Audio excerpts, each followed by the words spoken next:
T20 world cup में नाकिस कारकर्दगी Pakistani cricketers की जेब पर भारी पड़ गई। पीसीबी ने 50-50 लाख रुपए का जुर्माना कर दिया। हुकाम ने खिलाड़ियों पर वाजे कर दिया है कि लाड प्यार बहुत हो चुका, अब परफॉर्म किया तब ही माली फवायद हासिल होंगे। अगर लानत नहीं है तुम्हारे ऊपर, इनके साथ वो करना चाहिए जो अहमद भट्ट के लड़कों के साथ किया गया ऑस्ट्रेलिया के अंदर। होटल से बाहर निकाल दिया, बर्तन धोकर इनको पैसे भरने पड़े वापस आने के लिए। लानत है इन लोगों के, बल्कि यूनिवर्सल लानत है इन तमाम लोगों के। Pakistan cricket board world cup में बुरी कारकर्दगी दिखाने पर पाकिस्तानी क्रिकेटर्स पर 50-50 लाख रुपए जुर्माना आयद कर रहा है। यार ये हमारी क्रिकेट कहां पे आ गई है?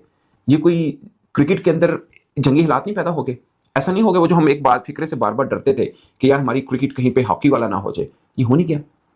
मतलब आज आके अब हम एसोसिएट टीमों से ही बमुश्किल से जीत पा रहे हैं। ये अच्छा किया है भाई पीसीबी ने, पाकिस्तान के प्लेयरों के ऊपर भाई फाइन लगा दिया है 50-50 लाख का, जो भाई पाकिस्तान के प्लेयरों ने गंदी परफॉर्मेंस दिया है वर्ल्ड कप में। भाई इनको फाइन नहीं, इनको बैन कर दिया जाए। बाबर, शहीन, शदाब, नवाज, इन नल्ले टोनों को बैन कर दिया जाए। ये लोग मैं कहता हूं डिजर्व ही नहीं करते हैं पाकिस्तान की जर्सी पहनना। ये भाई कंट्री के साथ लॉयल नहीं। अगर मैं इतना स्टेट आदमी ना होता ना, मैं आज 40 टेस्ट मैच खेला हुआ होता। ठीक है, अगर मैं सबकी सुन रहा होता, मैं 5 टेस्ट मैच ना खेला होता।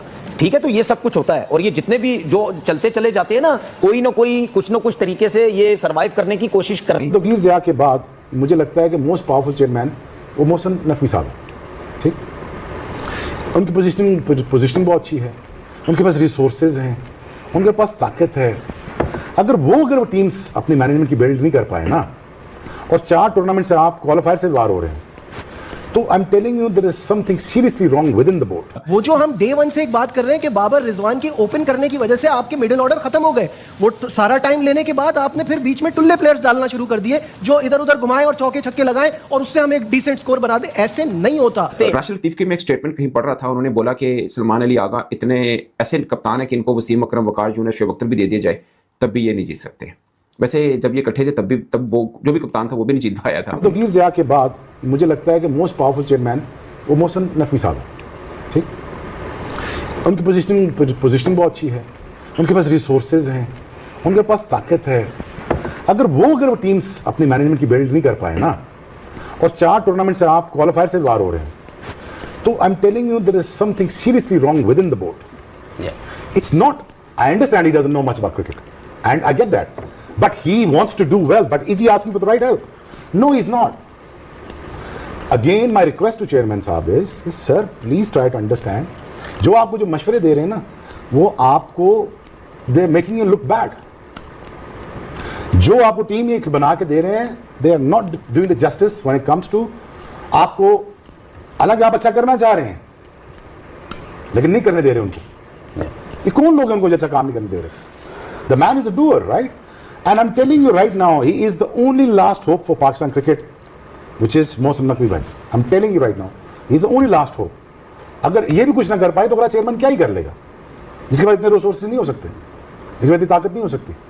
अगर ये नहीं ठीक कर पाए ना तो फिर अगला तो भूल ही जाए आप। Pakistan cricket board world cup में बुरी कारकर्दगी दिखाने पर पाकिस्तानी क्रिकेटर्स पर 50-50 लाख रुपए जुर्माना आयद कर रहा है। मैंने टीवी चैनल्स के ऊपर देखा कि इमाद वसीम एक जगह स्टेटमेंट दे रहे थे कि 2019 के बाद से लेकर पाकिस्तान क्रिकेट की सही बर्बादी शुरू हुई। उसके बाद जो टीम मैनेजमेंट और सिलेक्शन कमेटी आई वो आज की बर्बादी का जिम्मेदार है। उसमें मिसबाउल हक, वकार यूनुस थे, बल्कि मिसबाउल हक एक टाइम के ऊपर चीफ सेलेक्टर भी थे, कोचिंग में भी थे और चीफ सेलेक्टर भी थे। मजे की बात यह है कि मिसबाउल हक जब खुद कप्तान थे तो उनके कोच वकार यूनुस थे, मगर जब मिसबाउल हक हेड कोच बने तो उनके असिस्टेंट वकार यूनुस बने। ये पाकिस्तान में होता है ऐसा, वो हुआ। और राशिद लतीफ की मैं एक स्टेटमेंट कहीं पढ़ रहा था, उन्होंने बोला कि सलमान अली आगा इतने ऐसे कप्तान है कि इनको वसीम अकरम, वकार जूनियर, शोएब अख्तर भी दे दिया जाए तब भी ये नहीं जीत सकते। वैसे जब ये इकट्ठे थे तब वो जो भी कप्तान था वो भी नहीं जीत पाया था। खैर ये एक अलग बहस है। ये सब चीज़ों को सुन के मैं फील कर रहा हूँ कि एक आम पाकिस्तानी क्रिकेट फैन, हार होगी पाकिस्तान को, सब चीज़ें, मगर वो सोच रहा होगा कि यार ये हमारी क्रिकेट कहाँ पर आ गई है? ये कोई क्रिकेट के अंदर जंगी हालात नहीं पैदा हो गए? ऐसा नहीं हो गया वो जो हम एक बात फिक्रे से बार बार डरते थे कि यार हमारी क्रिकेट कहीं पे हॉकी वाला ना हो जाए। ये हो नहीं गया। मतलब आज आके अब हम एसोसिएट टीमों से ही बमुश्किल से जीत पा रहे हैं। नीदरलैंड से पहला मैच हम बहुत मुश्किल से जीते थे, एक ही टेस्ट प्लेइंग नेशन से जीते हैं, वो है श्रीलंका। और मैं बहुत अरसे से कह रहा हूँ श्रीलंका पाकिस्तान का मुकाबला 2 लंगड़ों की रेस है, एक तो जीते कहीं से। सो ये वाला है जो खबर है ना कि पाकिस्तानी क्रिकेटर्स के ऊपर 50-50 लाख रुपए जुर्माना आयद किया जा सकता है। ये पाकिस्तान के सीनियर स्पोर्ट्स जर्नलिस्ट हैं सलीम खालिक साहब, उन्होंने दी है। इसकी अगरचे पाकिस्तान क्रिकेट बोर्ड की तरफ से कोई ऑफिशियल स्टेटमेंट नहीं आई, बट जब आप मेरा वीडियो देख रहे हो सकता है इसके रिगार्डिंग इसको हाँ या ना जो भी करें वो उस पर स्टेटमेंट जरूर आ जाएगी। बट मैं आपको ये बात बता दूं, पाकिस्तान क्रिकेट बोर्ड कोई ना कोई टमकीरी, हम पंजाबी में कहते हैं कि कोई ना कोई इस तरह की चीज़ जरूर छोड़ेगा, क्योंकि जितना क्रिटिसिज्म हुआ है पाकिस्तान क्रिकेट बोर्ड के ऊपर कि पॉइंट की कर छड़े जे किन्ना की होर थले जाना है, कितना की क्रिकेट कोर गिराना है। बाबर को लेकर, Babar is not the issue, Pakistan team is the issue कि पाकिस्तान टीम क्या खेलना चाहिए। इसमें 2-3 जो लाइबिलिटीज आप खिलाते हैं कि वो लेग स्पिनर साहब हैं, वो आते हैं, वो समझते हैं कि मैं दुनिया का बेस्ट ऑलराउंडर हूं, वो आगे ना रन करते हैं, उल्टे सीधे शॉट मार के आउट हो जाते हैं, बॉलिंग में भी मार खा जाते हैं। वो उसका शाहीन का मैं कहता शाहीन का, देखिए शाहीन का मैं बहुत, बाबर का मैं बहुत बड़ा फैन हूं, लेकिन फैन होने के लिए आपको जो आपको फॉलो करते हैं उनके लिए आपको ऐसा, उनके लिए भी छोड़ें, मुल्क के लिए आपको परफॉर्म करना पड़ता है। तो आप एक लाइकिंग डेवलप, देखिए ये मैनेजमेंट के फैसला है और ये अपने नजम साहब ने सही बात कही है, जो मैनेजमेंट का फैसला है उसको मैनेजमेंट पे छोड़ें। अब मैं एक दो तीन बड़ी जरूरी बात कहना चाह रहा हूँ। फखर जमान से पूछा जाता है इंडिविजुअली कि आप किस नंबर पे खेलें तो आपको ठीक रहेंगे, किसी नंबर पे भी खिला दें मुझे, किसी नंबर पे भी मैं खेलने को तैयार हूँ। बोलो वहां पे कि मेरा नंबर है 1 2 3 1 2 में, या मैं नंबर 1 हूँ नंबर 2 हूँ, बिकॉज ये इस तरह से मैंने अपने आप को स्टैब्लिश किया है पाकिस्तान टीम में एज एन ओपनिंग बैटर। मुझे ये बताएं कि हमारे पास ऑप्शन क्या है as a captain in the T20 squad that we have. मुझे एक बात बताएं, कितने अरसे से फखर जमान खेल रहा है, उसके बारे में किसी ने सोचा कि यार इसको कप्तान बनाना चाहिए, नहीं बनाना Is he चाहिए? a captain material? नहीं, क्यों नहीं मटेरियल बन सकता? बाकी मटेरियल है, बाकी क्या?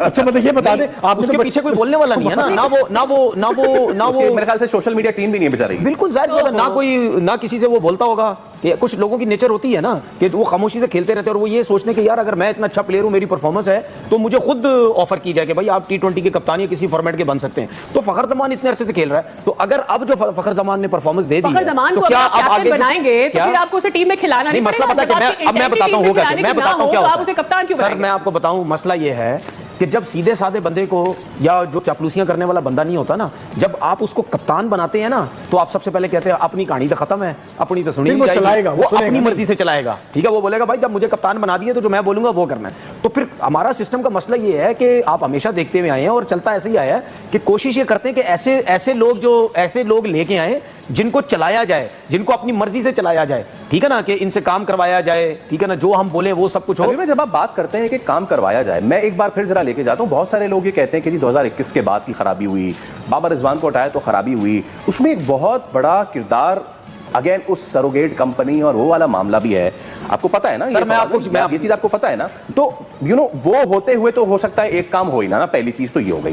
दूसरी चीज ये हो गई, हमने ये देख लिया कि जनाब सलमान अली आगा T20 मटेरियल नहीं है तो T20 कैप्टन तो बेचारा कैसे ही। शुएब अख्तर ने सलमान अली आगा की कप्तानी पे बात की, वहीं उन्होंने सिलेक्शन कमेटी छुपी हुई है, कोच कप्तान भाई ये जो 14 में से या 15 में से आपने 11 फोकर तैयारे भेजे थे, तो ये सिलेक्शन कमेटी का काम था, 11 तो उन्होंने खिलाने थे। सिलेक्शन कमेटी छुपी हुई है, कोच डिस्कस हो रहा है, कप्तान डिस्कस हो रहा है। शुएब अख्तर ने सही बात की, उन्होंने कहा कि क्या सलमान आगा एक माहिर कप्तान है? नहीं। क्या उनके पास गेम अवेयरनेस है? नहीं। असल मसला सिर्फ वो नहीं है। उन्होंने मजीद का असल खराबी सिलेक्शन कमेटी और वो मैनेजमेंट है जो मोहसिन नकवी साहब के इर्द गिर्द मौजूद है, जिसने उन्हें कप्तान मुकर्रर किया। शुएब अख्तर के मुताबिक टीम की मौजूदा सूरत हाल की जिम्मेदारी सिर्फ खिलाड़ियों पे नहीं बल्कि फैसला साजों पे, जो लोग डिसीजन लेते हैं उनके ऊपर है। अकाउंटेबिलिटी सबका होनी चाहिए। You can only work with the players. जो भेजा गया वर्ल्ड कप में वही 14-15 प्लेयर्स थे और तो नहीं थे, तो बिल्कुल अकाउंटेबिलिटी होनी चाहिए। जो जिन लोगों ने इनको सिलेक्ट किया, आप हमें समझाओ कि इसका क्यों आपने सिलेक्शन किया, इसका क्यों सिलेक्शन किया, इसका कहां से टीम में बनता था। आप हर चीज उनको को जो 11 मिलेंगे तो कहते हैं ना 14-15 मिलेंगे उन्हीं में खिलाने हैं। यहाँ पर जो कहते हैं ना सर्जरी हो जाएगा, सर्जरी सामने होनी चाहिए कि आप सारा आवाम को एक्सप्लेन करो कि ये डिसीजंस और फैसले आप लोगों ने ये डिसीजंस बनाए। कैसे आप फकर जमान तरह प्लेयर को टीम से बाहर निकाल सकते हो? कैसे अबरार को टीम में, आपने इस कप्तान को कैसे भेजा? जय हिंद दोस्तों। तो दोस्तों आपको पता ही होगा कि पाकिस्तान सुपर 8 से बाहर हो गया, मतलब इस T20 वर्ल्ड कप से बाहर हो गया, जिसको लेकर पाकिस्तानी मीडिया में रोना धोना ही था। मतलब पाकिस्तानी प्लेयरों को शर्म की बात आई ही थी, तो उसको लेकर मौसम नकवी का एक नया बयान आ गया। मतलब कि उसने पाकिस्तान के क्रिकेटरों पे 50-50 लाख रुपए का लगा दिया है जुर्माना। दरअसल बता दें कि इनके लिए ये बड़ी बात नहीं है, कैसे ये दुनिया में जाके भीख मांग के इतने तो दे ही देंगे, लेकिन बता दें कि इनकी परफॉर्मेंस इतनी गिर चुकी है, इन्होंने डंडा करने के लिए 50-50 लाख रुपए लगा दिए है और बोला है कि अगर तुम परफॉर्मेंस नहीं करोगे तब तक तुम्हें पैसे भी नहीं देंगे। दरअसल बता दें कि इससे पहले इनका ये रोना धोना था कि हम मैच नहीं खेलेंगे, ICIC वर्ल्ड कप से टूर्नामेंट नहीं खेलेंगे, लेकिन इनका जो शहबाज शरीफ था, इनका प्राइम मिनिस्टर, उसने डंडा किया मौसिम नकवी पे कि जाओ तुम भेजो खेलो। अब मौसिम नकवी ने अपने प्लेयरों पे डंडा किया कि तुम्हें खेलना और ICIC का टूर्नामेंट जीत के आना है, लेकिन ये छोटे मोटे टीमों को हराते रहते सुपर 8 में तो पहुंच गए और एक मैच में तो बारिश के कारण इनको पॉइंट मिल गया, लेकिन एंड ये हार गए न्यूजीलैंड से, जिसके वजह से इनकी फटकी 4 हो गई और इनके प्लेयरों का प्रदर्शन होते हुए इनको भागना पड़ा इस्लामाबाद पे इन पे टमाटो से स्वागत हुआ।